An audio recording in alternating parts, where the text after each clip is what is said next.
بسم الله الرحمن الرحیم. تاسو ګورئ YMS لرنرز د خیبر پښتونخوا ټیکسټ بک بورډ پېښور اردو داول کلاس स्टूडेंटانو السلام علیکم. Test addition نصاب 2020 के मुताबिक د اول کلاس स्टूडेंटانو مونږه په دې اردو بوک کې تقریبا 14 سبقونه ویلو.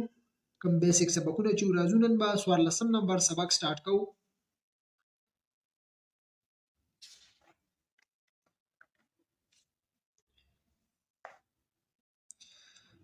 نن به دا وایو ګوره پیج نمبر 22 او سبق نمبر 14 دی. 2 یا 4 حرفی الفاظ جمله ردیف یې ګوره مغه زوړ کار دی. صحیح ده. ردیف ته 2 یا 4 حرفی الفاظ برازي او ردیف کې به یې راځي کما دا پرته یې چې دا بڑی یې چې دا هغه برازي. ټیک ده. نو راځو ګوره دلته ګورئ تی الف ته تاسو او ری او مغه یې ده پرته یې ده خیال دې بڑی یې ده. نو ګوره تاره تی الف چې کله یوځای شي تا ته جوړ شو ری او یې نو تاره دا د نس جوړ شو تاره. صحیح ده. تاره ست وای د ستورو ته د سټارونو ته د تسوي تاره. بیا وګوره امدا شانټول مغه زوړ کار دی بار بار تاسو ته ریپیټ کوي غور ورته کوي. صحیح ده. ځان په پوي دال یې د ګوره دی نو دا د په کوم ځای کې استعماليږي لا دی دا یو ټکی دی دا بدل ته استعماليږي. ټی یې د ګوره ټی ته جوړ شو نو دا په کوم ځای کې استعماليږي کاټه. ٹھیک شو. کاپ یې د کې دا کې خو نارملی دومره ډیر استعماليږي بدی اردو کې. صحیح ده. هر ځای کې استعماليږي. نو نا کې دا شان دلته استعماليږي. نون یې دا نون یې نو نه ګوره دانه دانه کې استعمال شوی دی او ساده یې نیم استعماليږي. دین علاوه ګوره ټی یې دا ګوره ټی ماغه ټی شو نو ټی ځان لټه کې شو یې ځان لنو دا چې یو ځای شي د دې جوړ شي ګوره کوټه. ٹھیک شو. دې ځای کې استعماليږي تی یې. دین علاوه دا تاسو تا یې ویل شي دا مې تاسو ته مخکې ویلو کنه تا یې ویل شي تی یې ویل شي نو تاسو خو دا چې کومه قاعده وایي. صحیح ده. نورانی قاعده وایي یا بغدادي قاعده وایي. تی یې ګوره ته نو سوته کې استعمال شوی دی. لام یې له ګوره دا له دی. صحیح ده. چې کله یو ځای شي ګوره دا جدا دی چې کله یو ځای شي له نو کوم ځای کې استعماليږي بوله. بل څه ګوره ری یې نو ری بوره کې استعمال شوی دی. ٹھیک شو. لاندې دا شان دی جمله راکړی دا ګوره جامی نه بوره لاده دا دامدا ټکی دا کوم چې مونږ ویل دی په یو جمله کې استعمال کړی دی. ګوره همدا یې دا یې پکې راغلی ګوره یې دا نه پکې راغلی بوره دا یې دا پکې بیا او لاده دا یې دا پکې نو دا تاسو په جمله کې هم استعمالولای شئ. ٹھیک شو. نیکسټ دی ګوره یو مشغون دی تاسو لومبه سره دی ګوره دې سره به تاسو کوی دا الف راکړی دی دا به تاسو وې دې ټولو سره ودا تاسو ملاوي. صحیح ده. لکه څنګه چې جیم دې الف ته نسو شو جاته جوړ شو. صحیح ده. لکه د تاسو په کاپي باندې کومه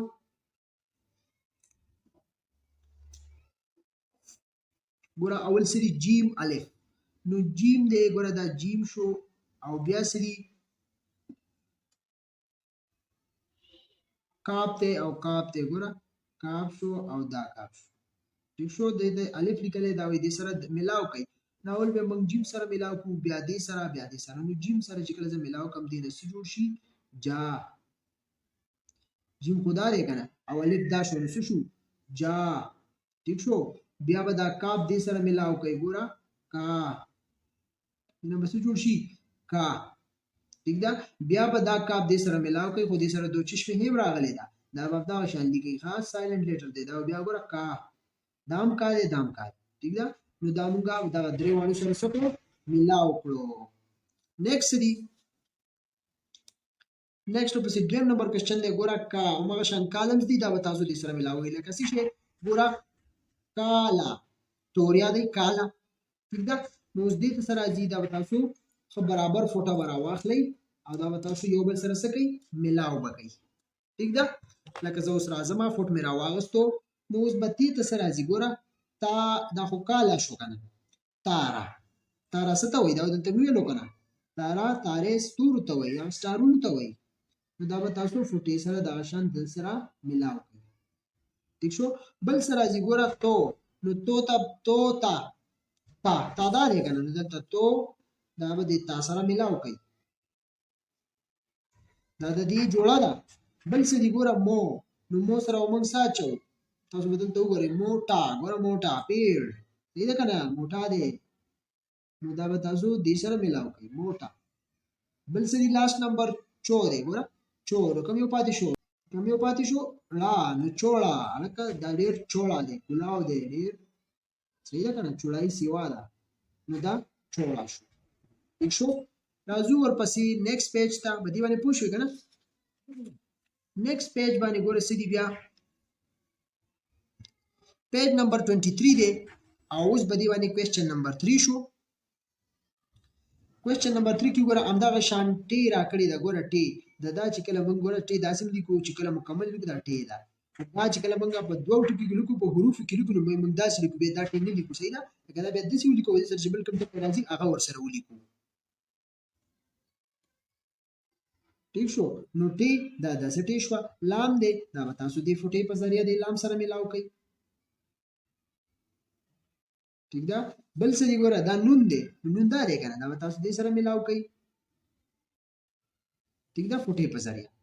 بیا څلورم نمبر راځي، ګوره یو بل اکټیویټي غوندې راکړې ده، کار یې راکړی دی، ګوره بارې، با الف دی، بیا بې الف دی او ډیش کې لیکلی ری یې، نو بارې، صحیح ده؟ نو دغه شان تاسو به د نورو کې مو لیکئ، لکه اوس ګوره دا څه دي، پې الف دی، نو تاسو لیکلی شئ چې پارې، بالکل صحیح ده؟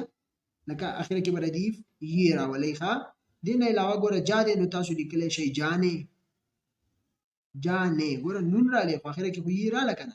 دې نه علاوه ګوره جارې وغیره دا هم لیکلی شئ، والې، والې دلته صحیح ده، لام او هغه یې راله. بل څه راځي ګوره بې دا واو دی، نو ګوره بورې، صحیح ده، یا بولې، بولې هم لیکلی شئ، بولې. ٹھیک شو؟ همغه یې راله اخر کې.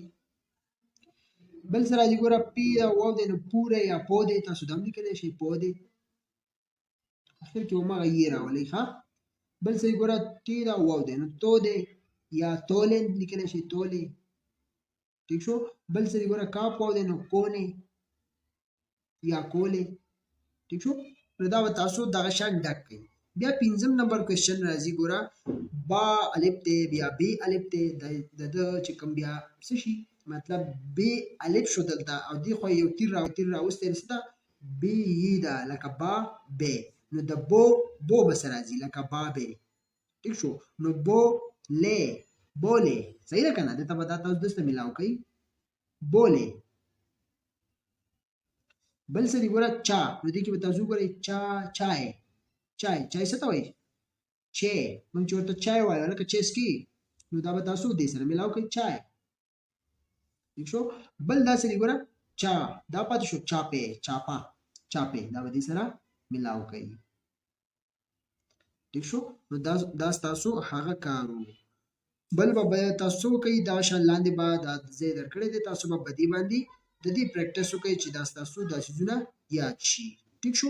نیکسټ ورپسې څه راځي ګوره پیج نمبر 24، دې ته راځو. اوس سبق نمبر 15 هم وایو. ٹھیک ده؟ ډېر ضروري دی. ښه، سبق نمبر 15 کې راځي ګوره الف بطور حرف صحیح الفاظ جملې، الف یې راکړی دی بطور حرف صحیح او الفاظ جملې هم پکې شته، جملې مطلب جملې هم پکې لاندې راغلي دي. صحیح ده؟ ګوره د دې یوزز اوس الف پکې راغلی، الف پکې استعمال شوی دی، لکه دلته ګورئ ګوره الف دی او یې ده، همغه یې ده، نو ا الف د ا اواز ورکوي، یې د یې اواز ورکوي، نو ا، او لی ده او یې ده، نو لی. ګوره جدا جدا به داسې وي چې کله یو ځای کېږي ګوره دې نه به څه جوړ شي، ایړي، ګوره ایړي، ایړي، ایړي. ټیک ده که نه؟ او ایړي څه ته وایي؟ ایړي وایي دې پوندو ته، دا پوندې ښکاري که نه، دې ته څه وایي؟ ایړي. نو دا دې کې ګوره الف استعمال شو او دا ټکی به موږ دغه شان وایو. ښه، د ده دا پرونانسیشن زده کوئ. بیا لاندې ګوره یو بله خبره کړې ده، ویې، یې راکړی دی او بصري لفظ یې ورسره لیکلی دی. اوس زموږ ذهن کې سوال دا راځي چې دا بصري لفظ څه ته وایي؟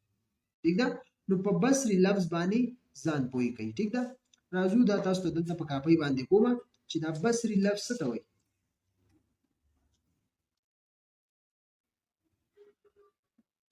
ځان پې پوه کوئ. صحیح ده؟ بصري لفظ، بصري لفظ یا بصري الفاظ، تاسو خو دلته یې ده نو بصري لفظ یې لیکلی، خو بصري الفاظ ما سره هغه الفاظ دي نارمل دی اردو کې چې مونږ کوم ډېر استعمالوو، هغې ته څه وایي لکه څه شی یې دا یې څومره ډېر استعمالیږي ये क्या है ये क्या चीज है ये कहाँ है ये कहाँ हवा क्या है صحیح ده کنه نو دا یې چې دی دې ته څه وایي بصري لفظ او د بصري لفظ د بصري الفاظ ته په انګلیش کې څه وایي سایټ ورډز سایټ ورډز صحیح ده انګلیش کې ورته سایټ ورډز وایي او اردو کې ورته څه وایي بصري الفاظ نو دا یې چې دی دا ما سره کم دي ګوره ما سره یو یې دی لکه یو څو کامن درته زه لیکم صحیح ده بل را سره کا دی بل کی دی بل کې دی هی دی دا ټول موږ نارمل استعمالو کنه لکه دا به د اردو کې اردو په لهجه کې اردو زبان کې دا ډېر زیات استعمالیږي یہ کیا ہے یہ کا یہ کہا کیا ہے کیا کس کی کے ہے دا ټول څیزونه نو دا بصري لفظ دي بصري الفاظ دي ٹھیک ده نو دې ته بصري لفظ انګلیش کې ورته وایي سایټ لیټرز لکه اوس ګوره زه دلته دا ډرا کوم فار ایگزامپل دلته رالمه زه وایم چې یې دا والا یې ٹھیک ده خو دا یې بیا د څه نه جوړه ده دا هم د څه شي نه جوړه ده کنه نو زه راځم ګوره دا د څه نه جوړه ده دا د دې یې نه جوړه ده منځ کې پلس دی صحیح ده بل څه نه جوړه ده هی نه جوړه ده دا هی ده دا دوه ټکي چې رايوځي شي دا څه جوړي دا یې جوړي ٹھیک ده دې نه علاوه دا کا دی کا ما ولیکل اوس دا کا د څه نه جوړ دی دا د کاپ نه جوړ دی پلس به پکې منځ کې واچو مطلب جمع دا د څه نه جوړ دی او الف نه جوړ دی نو ګوره دا کا شو بیا سره راځي بیا کی دی دا د کاپ نه جوړ دی پلس سم نور څه نه جوړ دی یې نه دی یې نه دا دوه چې یوځای شي کی جوړي بیا سره کې دی دا د څه نه جوړ دی دا د کاپ نه جوړ دی پلس دا بڑی یې ده پکې ٹھیک شو بیا سره ګوره هی دی دا د څه نه جوړ دی دا د هی نه جوړ دی پلس او دا بڑی یې ده پکې دا د دې ټکو نه جوړ دی ٹھیک ده لکه اوس ګوره دا یې دا د دې نه جوړ دی نو دا خو یې شو ګوره دا یې आवाज ورکوي او دا د هی आवाज ورکوي نو دا به تاسو بیا څنګه وایي د تلفظ به مزده کوئ چې دا به موږ وایو څنګه یې بیا ګوره دا کا دی نو کا د څه نه جوړ دی ګوره کاپ نه جوړ دی کاپ د کا आवाज ورکوي او الف د ا आवाज ورکوي نو کا دا تلفظ دی ښه دا به هم زده کوئ بیا سره راځي ګوره کی دی نو کی کاپ د کی کا आवाज ورکوي او یې ده کنه یې د یې आवाज ورکوي نو کی دا به داسې وایي ښه بیا کې دی کاپ د کا आवाज ورکوي او بیا سری یې د پکې بړي یې نو ګوره یې ده کنه کې بیا سری هی ده نو هی کې ګوره دا هی شو او بړي یې پکې راغلی دی دا د یې आवाज ورکوي نو ګوره هه دا به داسې تلفظ سره دغه انداز سره به وایي ٹھیک ده نو دې ته څه وایي دې ته وایي بصري الفاظ انګلیش کې ورته وایي سایټ ورډز په دې به پوه شوي وایي راځو ورپسې نیکسټ ورته ګوره ښه نو ګوره دلته راکړي دي ګوره بصري الفاظ نو دا یې چې دلته راغلي دا یې چې دا بصري الفاظ دی ښه نو دا یې دلته وګورئ دلته په دې لاندې جملو کې راغلي ده ښه نو دې ته څه وایي بصري الفاظ لکه میم یې مې او ری الف را میرا ٹھیک شو بیا میم یې ری یې میری داسې هم راتلی شي ګوره ایک نو الف یې ده بڑی یې او کاپ دی نو ایک الف واو سین اوس ٹھیک شو ګوره یہ میری ایڑی ہے ګوره دا به دغه شان وایي ښه یې دا مې ورته د دې تلفظ ویلو که نه دا زما وایي پوندې دي دا زما پوندې دي ټیک ده ایک روټي لے آ یو روټۍ راوړه ٹھیک شو نو ګوره دا جملو کې استعمال شوي دي اوس کا پانی صاف ہے د اوس چې کوم اوبه دي هغه سری پاک دي صاف دي لاندې بیا ګوره میم یې ری الف ګوره میرا ٹھیک ده میرا ګوره تی یې ری الف نو تیرا ٹھیک ده دې ته هم خیال کوئ صحیح ده لکه فار ایگزامپل ګوره دا خو یو میرا دی یو تیرا دی بل ګوره گاپ یې ری الف ډیرا ٹھیک ده لکه اوس ګوره میرا دې ته به خیال کوئ میرا یې لاندې راغلی دا به لاندې اچوئ داسې نه چې تاسو میرا داسې ولیکئ لکه دا یې پکې مس کوي یا بل څه ټکي واچوئ یا بره واچوئ دا غلط راځي ښه یې به لاندې راځي بل تیرا دی نو دلته تی به بره راولئ ګوره تیرا دا به غلط نه لیکئ چې داسې تی ولیکئ یا دلته لاندې ټکي واچوئ صحیح ده چې تیرا دا غلط دی صحیح ده دا به غلط وي دا به غلط وي دا به ټیک وي دا به ټیک وي دې ته به خیال کوئ دا شان ګیرا دی ګوره دا به دغه شان لیکئ ګیره یې ده یې پکې راغلی ده ګوره کاف یې ده دغه شان او ری ده الف دی دا به ټول تاسو داسې استعمالوئ بیا وګوره دویم دی الف واو سین اوس نو جوش توش ٹھیک ده دریم نمبر وګورئ دا څه دي دا ړې ده لکه دا به داسې استعمالیږي دا هې ده دا تی ده دا یې ده دا کاف دی هې ده لام دی کاف دی بې ده نون دی یې ګوره یې به داسې راځي مې ګوره میم یې ده نو مې ټي ګوره دا ټي دا ټي ده ودې کتو ټي سا ودې کتو پا کې به داسې استعمالیږي یې یا ګوره بیا ټي راغلی ده دا ټول به داسې استعمالیږي ښه سا پا بیا څلورم نمبر وګوره تا ما کې پی کو نه جے کی پا کا لا مو پو بے دے تی دا د دې اوازونه دي لکه دا خو موږ په سټارټینګ کې ویلي دي خو خیال مو کړی چې د الف خپل اواز دی د ب خپل اواز دی الف اواز ورکوي ب با اواز ورکوي دا ما تاسو ته د دې بوک په شروعات کې د دې بوک په شروع کې دا ما تاسو ته ویلي ښه یو نظر تاسو دلته روشنایي واچوئ ګوره دا وګوره دا هماغه الف الفابېټس دي که نه هغه حروف تهجي ده که نه چې الف به دا اواز ورکوي او دې نه دا راځي ب به دا اواز ورکوي دې نه دا راځي تر یې پورې ټول دا مونږ ویلي یو صحیح ده په دې باندې مونږ ځان پوه کړی و نو همدغه څیزونه دي دلته بار بار مونږ ته ریپیټ کوي ټیک ده نو دلته ګوره دا د دې چې الف ته نو ګوره تا دا به دغه شان وایي میم الف ته ما کې پی کو جے کی پا کا لا مو پو بے دے تی او دغه شان دلته به څه وکړئ د دې به دا پریکټس وکړئ ځان به پې پوه کوئ چې ځان به په دې باندې خامخا پوه کوئ ټیک شو نو کاپۍ کې هم به دې پریکټس کولی شئ او څومره چې زموږ وس کېږي نو تاسو ته مونږ په کاپۍ سره هم کوو چې رف کار څومره وي لکه چې تاسو پې پوه شئ صحیح ده امید لرم تاسو به دې ځای پورې پوه شوي وئ انشاءالله بله ویډیو کې به تاسو ته مونږ سبق نمبر 16 دا به درکوو دې سره زموږ ویډیو سرته رسي مونږ ته دعاګانې کوئ خپل مور پلار خدمت کوئ مونږ له راکئ اجازت الله حافظ